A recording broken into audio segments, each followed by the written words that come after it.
오늘 본문에서요, 예수님께서는 사마리아를 관통해서 사마리아 여인을 만나시고 마침내 갈릴리로 돌아오시게 됩니다. 갈릴리는요, 예수님께서 이렇게 말씀하신 곳이에요. 선지자가 고향에서는 높임을 받지 못한다 라고 말한 그 지역입니다. 이 갈릴리에 왔는데요, 예수님께서. 근데 생각지 못한 반응이 보여졌습니다. 왜냐하면 예수님께서 갈릴리에 도착하시니까 이 갈릴리 사람들이 예수님을 반기는 거예요. 막 환호성도 치고요, 예수님을 반색을 하는 겁니다.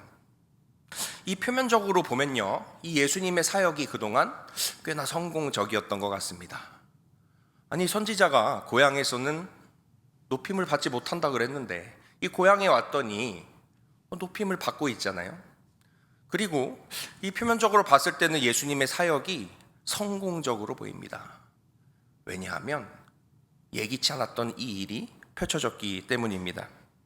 이 45절 말씀은요, 왜 이 갈릴리 사람들이 예수님을 반겼는지에 대해서 말씀하고 있는데요, 45절 말씀을 우리가 함께 읽어보겠습니다. 함께 읽습니다. 시작.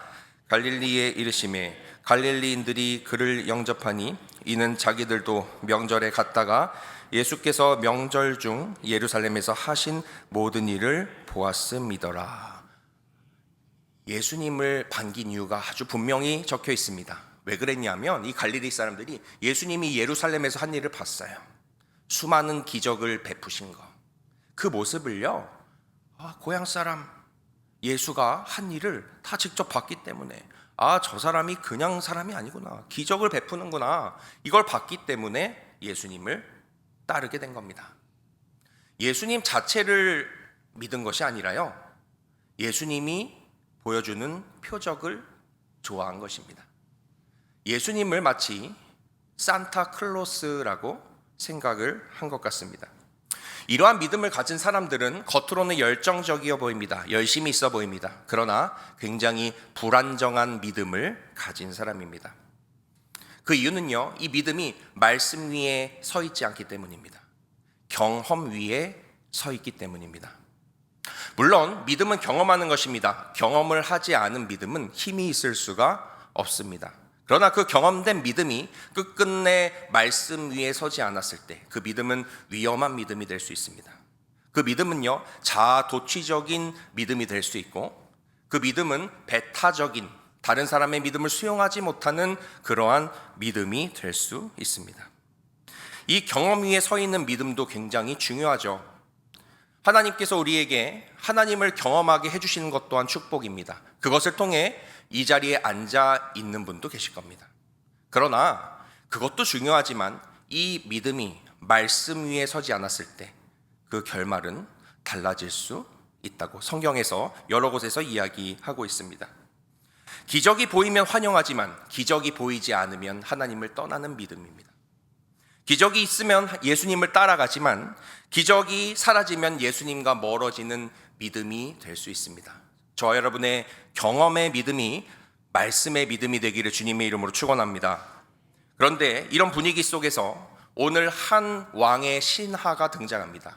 이 등장은요, 우연이 아닙니다. 이 오늘 본문의 저자인 요한은요, 이 신하를 등장시킴으로 분위기를 반전시키고 있습니다.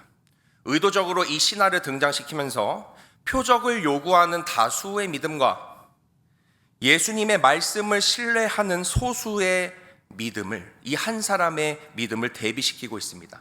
그렇게 함으로써 이 자리에서 분명하게, 조용하지만 아주 분명하게 저와 여러분에게 메시지를 전달하고 있습니다.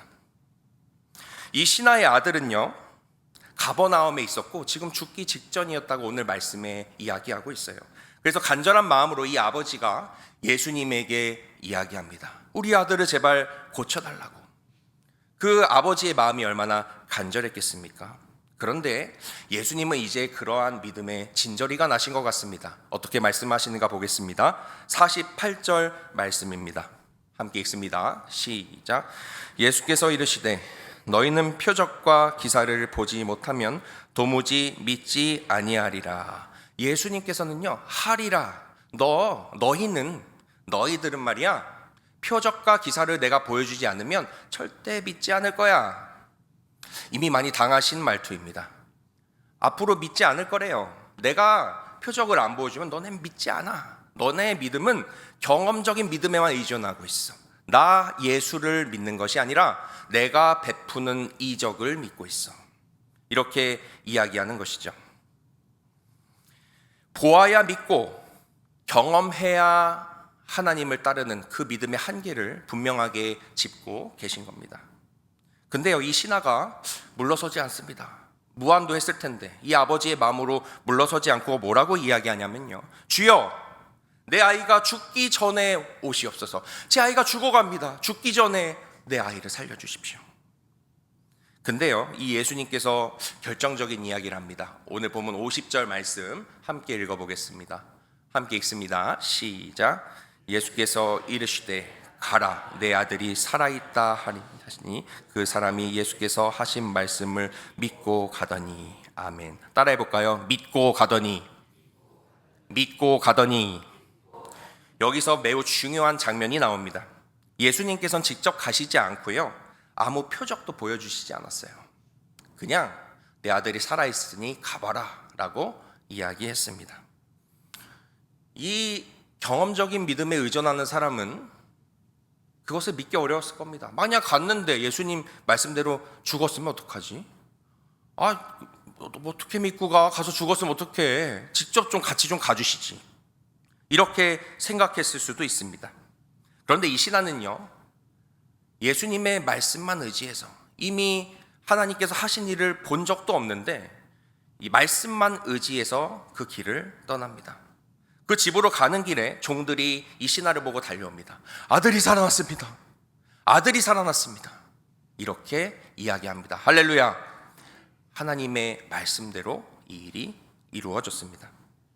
53절 말씀에서 또 그의 아버지가 한 행위가 나오는데요, 53절 말씀 함께 읽어보겠습니다. 함께 읽습니다. 시작. 그의 아버지가 예수께서 내 아들이 살아있다 말씀하신 그때인 줄 알고 자기와 그 온 집안이 다 믿으니라. 아멘.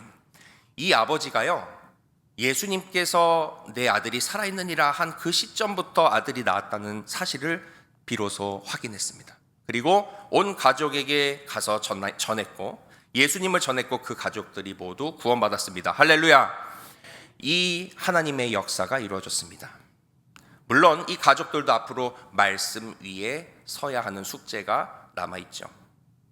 기적은요, 집에 도착돼서 확인되었지만 하나님의 일하심은 이미 하나님께서 내 아들이 낳았다 하는 그 순간부터 시작되었습니다. 말씀이 먼저였고 확인은 그 나중이었습니다. 사랑하는 성도 여러분, 오늘 본문은 우연이 아닙니다. 이 본문이 선포될 때에 앉으신 여러분은 우연으로 온 것이 아닙니다. 하나님은 분명 오늘 여기 있는 저와 여러분에게 이 본문 말씀에서 보여주는 진정한 믿음이 무엇인가를 말씀하고 계십니다. 보아야 믿는 믿음이 아니라 말씀을 먼저 붙들고 걸어가는 믿음입니다. 할렐루야. 하나님께서 보여주셔서 믿게 된 것도 큰 은혜입니다. 그러나 이 시간 오늘 본문을 통해서 하나님께서는 저와 여러분에게 한 단계 더 성숙한 믿음을 요구하십니다. 혹시 지금 아무것도 보이지 않아서 낙심하고 계신 분들 계십니까? 오늘 본문 속의 신하도요, 아무것도 보이지 않는 중에 믿음으로 나아갔음을 우리는 보게 됩니다. 그는 말씀 하나를 붙들고 걸어갔고 그 말씀은 결코 헛되지 않았습니다. 하나님은 우리가 보이지 않는 중에도 일하고 계셨습니다. 저와 여러분이 확인되지 않는 현실 속에서도 끝까지 믿음의 한 걸음을 걸을 수 있게 되기를 주님의 이름으로 축원합니다. 그래서 저와 여러분의 삶 위에 주님께서 준비하신 회복과 은혜의 삶이 넘쳐나기를 주님의 이름으로 축원합니다.